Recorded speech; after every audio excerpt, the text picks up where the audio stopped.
India has long been celebrated as a vibrant tapestry of different cultures and religions, a place where Hindus, Muslims, Christians, Sikhs and many others have coexisted for centuries. The country's constitution was designed to be a protective shield, establishing a secular state that promised to treat all citizens equally, regardless of their faith. This principle of secularism was meant to be the bedrock of the nation's democracy, ensuring that the government would not favour one religion over another. It was a promise that India would be a home for everyone, a grand experiment in unity amid breathtaking diversity. For many years, this ideal, though often tested, remained the guiding star of the Indian political landscape. However, since 2014, with the rise of the Bharatiya Janata Party, or BJP, this foundational principle has faced its most significant challenge. The BJP champions an ideology of Hindutva, or Hindu nationalism, which seeks to define Indian identity primarily through the lens of Hindu culture and values.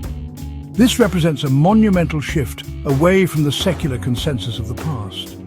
The government has argued that its policies are meant to correct historical wrongs and restore pride to the Hindu majority, which they claim was neglected by previous appeasement politics. This new approach has resonated deeply with a large segment of the population, fundamentally altering the terms of political debate in the country. This transition has not been a quiet or subtle one. It has been marked by loud declarations and highly visible actions. The political narrative has been deliberately reshaped to focus on religious identity as the primary marker of citizenship and loyalty. Leaders now frequently invoke Hindu symbols and traditions in official state functions, blurring the lines that once separated religion from government. This has created a new political environment where faith is no longer just a personal matter, but a central theme in national life. The question that hangs in the air is whether this new direction strengthens the nation or begins to unravel the very fabric of its diverse society. The result is a country engaged in a fierce debate about its own soul. On one side are those who see the rise of religious politics as a necessary reawakening of Hindu consciousness and a reclamation of national pride. On the other side are those who fear that this path leads toward majoritarianism, where the rights and security of India's religious minorities are increasingly at risk. This ideological battle is not just happening in Parliament or on television screens. It is being felt in villages, towns and cities across the nation, changing how neighbours see each other and altering the very texture of daily life for millions of Indians. Perhaps no event captures this new era more powerfully than the construction of the Ram Temple in Ayodhya. Inaugurated in January 2024, on the site where the Babri Mosque once stood, the temple is more than just a place of worship. It is a potent symbol of political victory and cultural assertion for Hindu nationalists.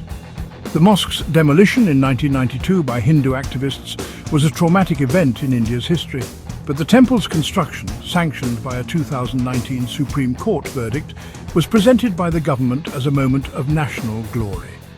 Prime Minister Narendra Modi himself presided over the inauguration, cementing the project's status as a state-endorsed achievement and a cornerstone of his party's legacy. Alongside such symbolic projects, the government has introduced a series of laws that critics argue institutionalize religious discrimination. The Citizenship Amendment Act, or CAA for instance, fast-tracks citizenship for non-Muslim migrants from neighbouring countries, explicitly excluding Muslims from its provisions. This has sparked widespread protests and fears that, when combined with the proposed National Register of Citizens, or NRC, it could be used to question the citizenship of millions of Indian Muslims. Similarly, several BJP-ruled states have passed anti-conversion laws, often based on the love jihad conspiracy theory, which makes it harder for people to marry across religious lines and convert, disproportionately affecting interfaith couples. The legal framework governing religious communities has also seen significant changes. A recent amendment to the laws governing Waqf boards, which manage Muslim religious and charitable properties, has introduced non-Muslim members and given bureaucrats greater say in property disputes. This is viewed by many in the Muslim community as a direct threat to their control over their religious and cultural institutions, creating anxiety about the security of their communal assets. These legislative moves are often justified by the government as necessary reforms to create uniformity and end special treatment. But for minorities, they feel like a systematic erosion of their rights and protections. Together, these actions, the Grand Temple, the contentious laws and the administrative changes, are reshaping what it means to be India. They signal a move towards a nation where the majority faith is not just respected, but is actively promoted by the state. For supporters, this is a long overdue correction that empowers Hindus and strengthens the nation's cultural core. For detractors, however, these developments represent a dangerous departure from India's secular promise. They argue that these policies are not about protecting one community, but about marginalizing others, creating a hierarchy of citizenship that threatens the country's pluralistic identity and the promise of equal rights for all. The rising tide of religious polarization is not confined to parliamentary debates or legal statutes. It has spilled onto the streets, leading to a disturbing increase in communal violence. Between 2019 and 2024, India witnessed over 200 clashes between Hindu and Muslim groups. These conflicts often erupt during religious festivals, when processions deliberately pass through neighborhoods of other communities, turning celebrations into flashpoints for tension and violence. These incidents are no longer isolated events, but part of a recurring pattern that keeps communities on edge, fostering an atmosphere of mutual suspicion and fear where even minor disputes can quickly escalate into full-blown riots. The nature of this violence is often deeply one-sided. A significant portion of these incidents involves organized mobs, frequently from the majority community, targeting minority civilians and their properties. Vigilante violence, especially lynchings related to allegations of cow slaughter, has become a terrifying reality for many Muslims in rural areas. Furthermore, a controversial practice known as bulldozer justice has emerged in several BJP-ruled states.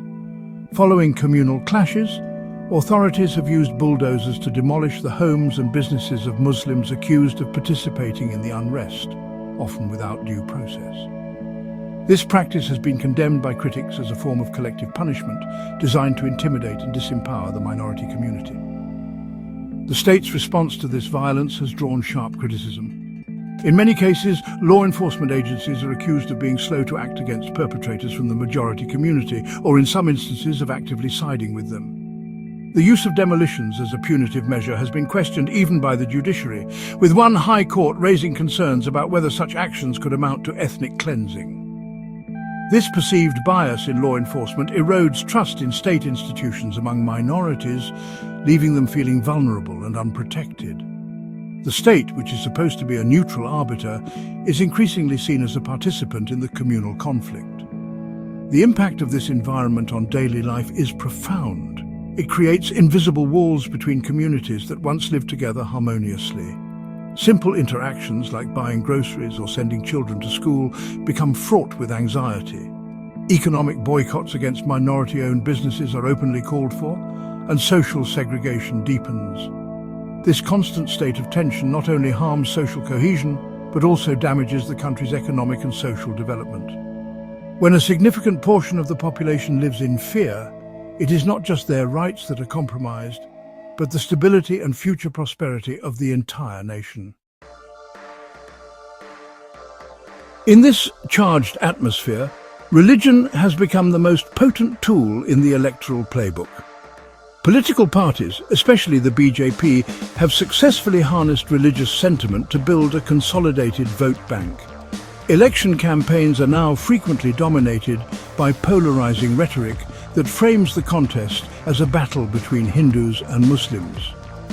During the 2024 general election, for instance, high-profile leaders openly used divisive language, referring to Muslims with derogatory terms like infiltrators and accusing opposition parties of appeasing minorities at the expense of the Hindu majority. This strategy aims to unite Hindu voters across different castes and classes under a single religious identity. This approach transforms every election into a referendum on religious identity and national loyalty.